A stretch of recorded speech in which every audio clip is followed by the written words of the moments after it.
პირველ რიგში დიდი მადლობა მოწვევისთვის, ძალიან კარგია რომ აი წინა საავადმყოფოთ ამ თემებზე საუბრობთ. იმიტომ რომ ეს ყველა საქმეა სუსტის უნებლობა. დავიწყოთ იმით რომ სიტუაცია ნამდვილად არ არის საგანგაშო მეუბნებოდ, იმიტომ ამას არ ვამბობ რომ რაღაცის დაწყებას ვაპირებთ, უბრალოდ რეალურად ეს ესეა.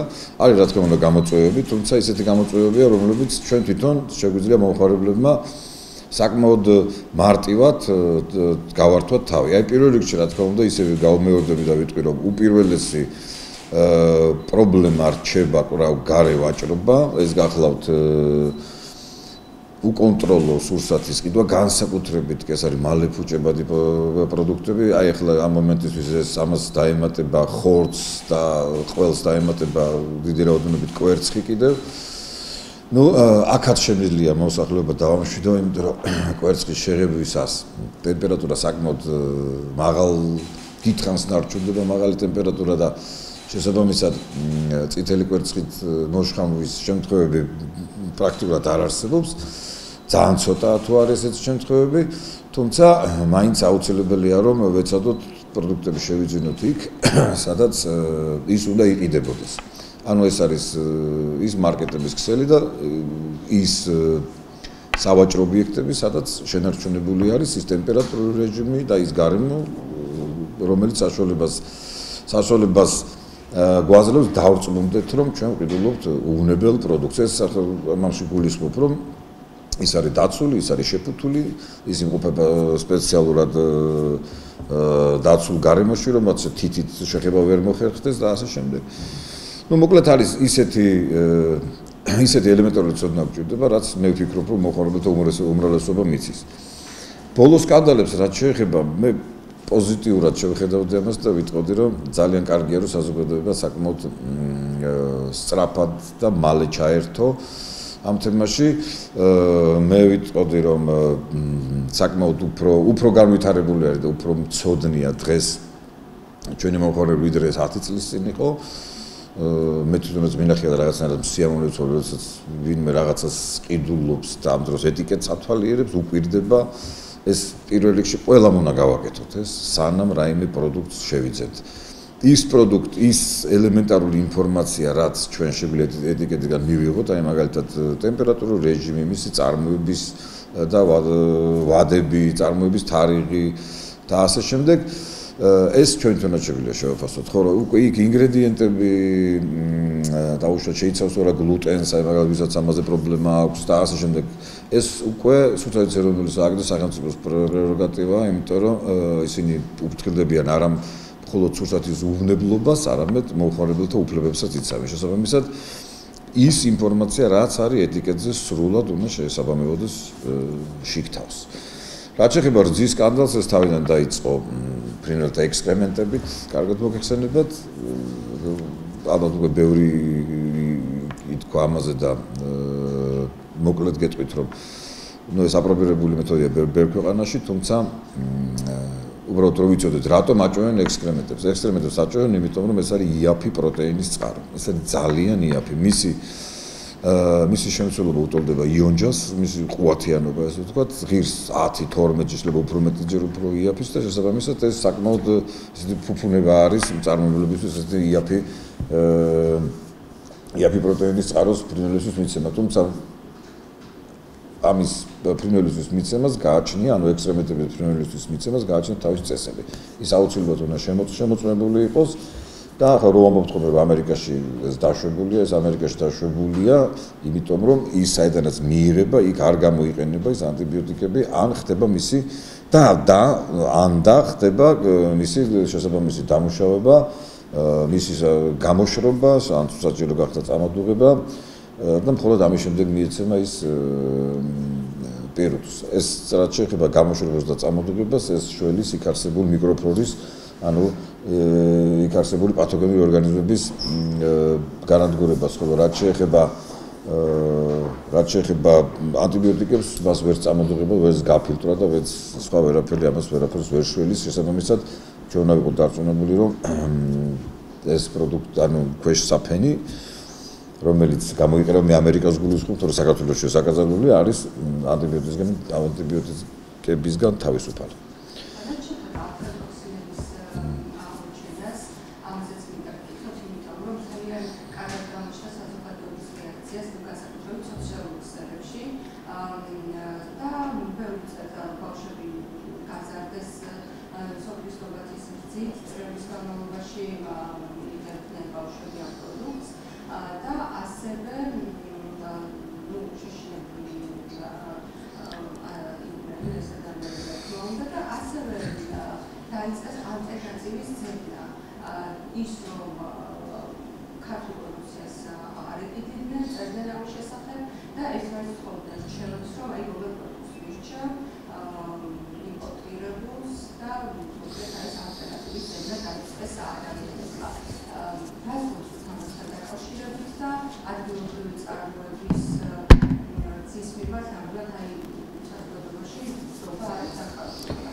მოდი ვეცადოთ ლოგიკურად მივყვეთ, რომ ყველასთვის ეს ლოგიკურად გასაგები იყოს. უბრალოდ დროში ძალიან დაემთხვა ერთმანეთს ეს ორი ამბავი, ეს იყო ეს ექსკრემენტები თქვება და შემდეგ აპლატოქსინი.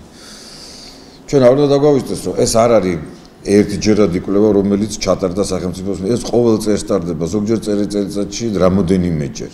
ასე რომ მსგავსი შემთხვევა რომ აღმოჩენილიყო, ის აუცილებლად იქნებოდა მედიაში და აუცილებლად იტყოდა ილაპარაკება ამაზე რუსეთის სააგენტო.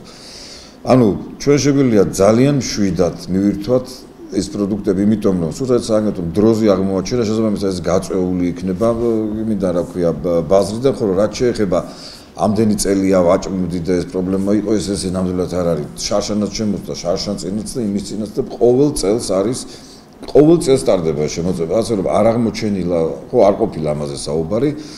ამიტომ ვივარაუდოთ, შეგვიძლია თავისუფლად და ძალიან ლოგიკურად ვივარაუდოთ, რომ ეს კონკრეტულ პარტიაში შეყვა. მე ხლა რატო აღმოჩნდა ეს პროდუქტი, თვითონ ალბათ ამის მეწარმეებმაც ისაუბრეს, ეს გადამოწმდება ალბათ შესაბამისი რეფერალურ ლაბორატორიაში, გვეწოდება ზუსტი პასუხი, იმიტომ რომ ზოგჯერ იმდენად უმნიშვნელო იყო აფლატოქსინის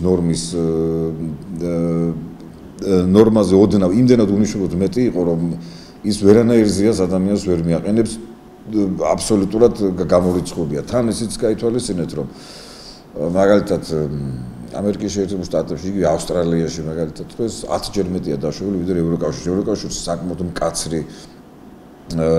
მკაცრი კანონები აქვს, რა თქმა უნდა, ის სრულად არის ორიენტირებული ადამიანის ჯანმრთელობაზე და ყველა კანონს უკან უდგას რაღაც მეცნიერული კვლევა. ხო, ასე რომ რაიმე პანიკის საფუძვლის თუნდაც იოტისოდენა შუში არ უნდა გქონდეს. მსგავსი რამ არც უნდა დაუშვათ, განსაკუთრებით ქართულ პროდუქციაზე, რომელიც ნამდვილად შეიძლება ითქვას, რომ არის უნებელი. მე გულისხმობ ამ შემთხვევაში იმ წარმოებლების მიღებულ პროდუქციას, ასაც ძირითადი წარმოებლები ქვია, ახლა სახელებს აღარ ჩამოთვლი. თუნდაც აი, როდესაც ექსკრემენტებზე იყო და შემდეგ ანტიბიოტიკებზე საუბარი, იქვე გაცხადა, რომ 2 თუ 3 კომპანიამ არ ჩაიბარა იმ პერიოდში, იმიტომ რომ მასში ანტიბიოტიკები აღმოჩნდა, ასე რომ თვითონ შიდა კონტროლიც არის. იცით რა, მე უფრო მეტად გავამახვილებდი ყურადღებას არაკონტროლირებად ისევ რძესა და რძისგან ნაწარმოებულ პროდუქტებზე, ვიდრე ჩვენი მწარმოებისგან შექმნილ პროდუქციას. აი უდიდესი პრობლემები არის პირველად წარმოებაში ჩვენთან, უდიდესი. და სწორედ აი ამას უნდა მიეხედოს ყველაზე მეტად, მაგრამ დიახ, საოჯახო მეურნეობას, იმიტომ რომ საქართველოში უფრო მეტი ფერმა, ანუ საოჯახო მეურნეობა არსებობს, ვიდრე გერმანიაში და საფრანგეთში ერთად აღებული. ურთულესი სიტუაცია ამ ხრივ გინდათ ვეტერინარ კუთხით საკონტროლოდ, გინდათ პირველადი ანუ ფერმების საკონტროლოდ ეს ძალიან ართულებს. ანუ ამას პრაქტიკულად ვერავინ ვერ მოერევა თუ თვითონ ცოდნით, ფერმერული ცოდნა არ ექნა საოჯახო მეურნეობის წინამძღოლს, ასე ვთქვათ, იმ ადამიანს, რომელიც პასუხისმგებელია ცხოველებზე. ნუ სამწუხაროდ უდიდესი პრობლემები სწორედ იქ არის, ასე რომ მე უფრო გირჩევდით, რომ ბავშვებს განსაკუთრებით სწორედ ამ კომპანიების წარმოებული პროდუქტები აჭამოთ ვიდრე დაუშვათ სხვა პროდუქტები, იმიტომ რომ მერწმენეთის გაცილებით უფრო სანდოა.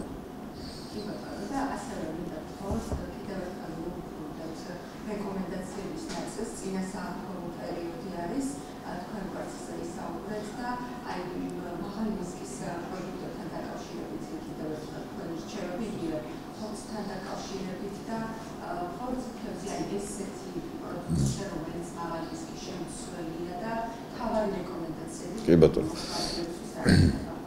უპირველეს ისევ დარჩება დავიწყოთ იქიდან რომ ეს უნდა იყიდოთ აუცილებლად არ უნდა შეიძიროთ არანაირი პროდუქცია მე მალე ფუჭებად განსაკუთრებით ხაზს უსვამ როდესაც ის გარეთ არის გარეთ იყიდება და უბრალოდ ჩამოკიდებულია ხორცი ან თუნდაც მისი თითით შეხება შეგიძლიათ თქვენ წარმოიდგინეთ აი ხშირად ვისაუბრია მაგაზე რომ თიც რო შეახებ მალე უნდა ამოდიდეს აი თიც თუ შეახებ ის ხორცი არ უნდა იყიდო მე მგონი თქვენთანაც ვისაუბრია ამ თემაზე ის უნდა იყოს აუცილებლად დაცული და ჩვენ დარწმუნებულები უნდა ვიყოთ რომ სადაც ხორცს ყიდულობთ ის ინახება შესაბამის პირობებში და ასევე არსებობს ვალდებულია ამ დროს გამყიდველი ანუ მეწარმე რომ ამ მყიდველისთვის ვიზუალურად ძალიან მარტივად მისაგნებ ადგილზე უნდა იყოს ის ეტიკეტი რომელიც ცხოველს მოყვათან ის ინფორმაცია რაც აუცილებელია რომ ფერმერმა ის ბოდიში მყიდველმა იცოდეს იცით რა თანამედროვე ძალიან ბევრ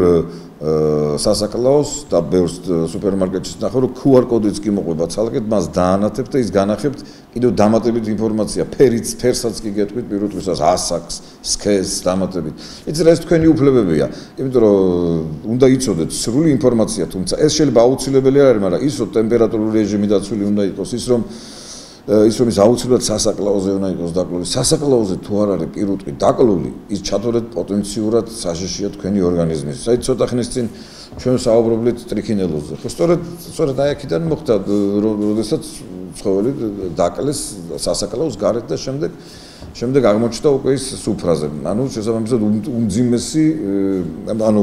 უმძიმესი დარტყმა მიაყენა ვიღაცამ იმიტომ რომ არ ცოდნით თავისი ოჯახის წევრებს და თვითონაც ხო აი უპირველეს ყოვლისა ეს არის შემდგომი კი ის გახლავთ რომ დავიცვათ აუცილებლად ჩვენ თვითონ დავიცვათ ჰიგიენური პირობები ორი ძირითადი პირობაა მოკლედ ეს არის ვეტერინარული რომელსაც გარკვეულწილად სახელმწიფო იღებს საკუთარ თავზე და ვალდებულია რომ თქვენ უბრალოდ მაღაზიამდე მივიდეს შემოწმებული პროდუქტი და მეორე ეს გახლავთ თქვენ ჰიგიენური ნორმები რომლებიც ჩვენ თვითონაც უნდა დავიცვათ ხელების და მანერაზე ასე თუნდაც ტრანსპორტირებაზე თუნდაც მე მაგიდაზე როცა მივიტანთ იქაც გარკვეული წესები უნდა დავიცვათ ყველგან ისეთ არაფერი აქ რთული არ არის შეიძლება ბევრ და წვრილ რაღაცას ვსაუბრობთ მაგრამ ახლა მაგალითად თითქოს შეხსენება ჭირდება სახში რომ შედიხარ ხო პირველ ასაკეთებ ხელებს იბან ხო იგივე უნდა გააკეთო სუფრაზე როდესაც ცვლი მაგალითად პროდუქტს ყველი და ჭერი და შემდეგ ხორცზე უნდა გადახვიდე ხო ჯობია მაგ დროსაც ხელები დაიბან აი ძალიან ელემენტარული რაღაცებია რაც ალბათ ყველამ ვიცით თუმცა კარგია ხოლმე ზოგჯერ შეხსენება და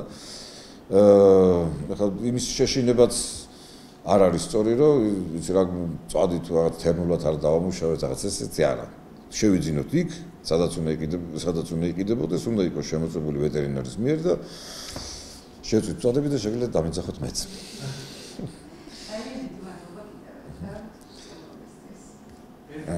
კი ბატონო რამდენიც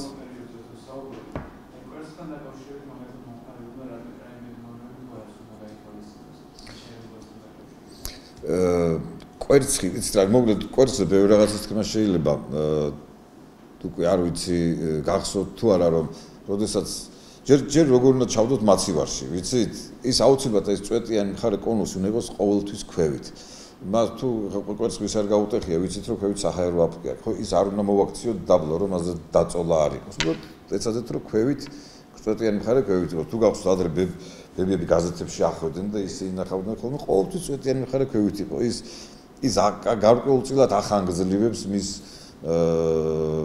შენახვის ვადას ახანგრძლივებს უკვე არასწორი სიტყვა უბრალოდ იმ პერიოდში რაც უნდა შენახული იყოს ის უფრო კარგად ინახება ხო, რაც შეეხება აი მაგალითად მარტივი შემოწმება კვერცხის თუ ვინაც დაჩავატოროთ, თუნდაც ახალია კვერცხი, ხო აი იმას ვეძახით. პირველი 3 დღე ის არის დიეტური კვერცხია. წყალში რომ ჩაგდებით, თუ ბოლომდე ჩადის. შემდეგ ნელ-ნელა ძველდება, ის ზევით ამოდის და კვერცხი თუ ჩადებთ მოსახარშად და ის ტივტივებს, ჯობია მაგ კვერცხს შევეშვათ. და რაც შეეხება ყიდვას ისევ და ისევ უნდა ვიყიდოთ იქ, სადაც სანდოვად და იყიდება. თუმცა იმასაც გავიმეორებ, რომ წითელი კვერცხისგან იმდენად კარგად იხარშება, იმდენად დიდხანს ხდება ეს, რომ მინიმალურია მისგან რისკები, თუმცა მაინც ჯობია რომ დაცული ვიყოთ და შევიძინოთ ახალი კვერცხი, ხო? და ბავშვებს უყვართ წითელი კვერცხი, დაჭახუნება, აქეთ საინტერესო პროცესია, ბევრსაც მიირთმევენ, ასე რომ ჯობია რომ შევიძინოთ კონტროლირებადი, გაკონტროლებული პროდუქტი. მოკლედ, ყველაზე მთავარი გახლავთ თერაპევტიკში, ეს გახლავთ კონტროლი ფერმიდან სუფრამდე. რაშიც ჩვენ ხელი მიგვიწვდება, რაზეც ჩვენ მომხარებლებს, ხო იქ მაქსიმალური ყურადღება მივაქცევთ. დანარჩენი კი სახელმწიფო საქმეა. პირველ ახლა ფერმაში თუ ვიღაცამ რაღაცა შეცდომა დაუშვა, მაგალითად ანტიბიოტიკებზე ვლაპარაკობთ, იმას ვერ გამოასწორებს, ეს ბოლო პროდუქტში მოხდება, მაგრამ არსებობს ბევრი მექანიზმი, რომელიც მრავალ სხვა ამ გამოწვევას გამორიცხავს, ასე რომ ვენდოთ კონტროლს და ვენდოთ იმ ადგილებს, სადაც კონტროლი ხორციელდება.